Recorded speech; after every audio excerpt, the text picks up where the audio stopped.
is famous for his breaking down the investment portfolio into kind of a diversified risk premia portfolio, which he calls all weather, and others have since sort of adopted this idea of global risk parity, and an alpha portfolio. And I remember at some point around 2011, 2012, he brought the two together and called it the optimal portfolio, right? So what is the basis of his kind of the thinking behind his beta portfolio?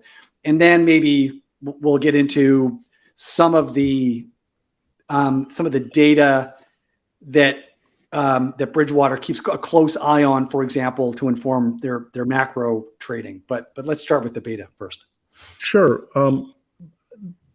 I wanted to just say that the optimal portfolio I left in 2013, and it hadn't been invented yet. So I have no understanding of what that is. I could guess, but it's not my thing. But in terms of, the one thing that Bridgewater really focuses on is making sure that investors are paying for alpha and not paying for beta.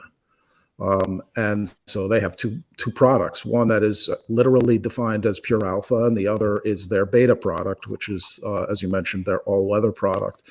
And what they that's very important to them that they separate those two, because beta is just market exposure. There's good beta and bad beta, and how you choose to express market exposure. There's lots of different opinions on how that can work and what's the best way to do it. But in the end of the day, it's market exposure over time that pays you a risk premium that you collect. And so whatever your form of beta is, anyone can do it. You just have to buy stuff and then hold it.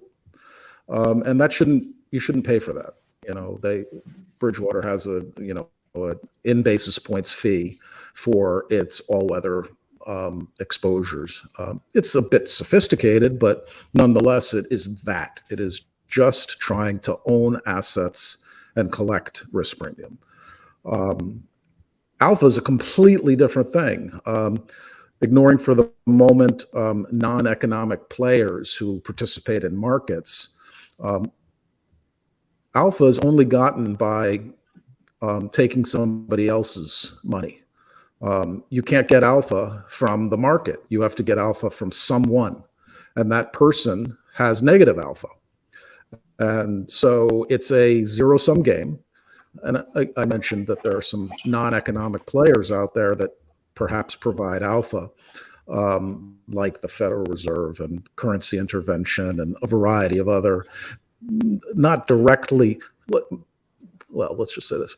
These players are in the market, participating in the pricing of assets, buying and selling assets, but their objective isn't to make P&L. Their objective is to make larger economic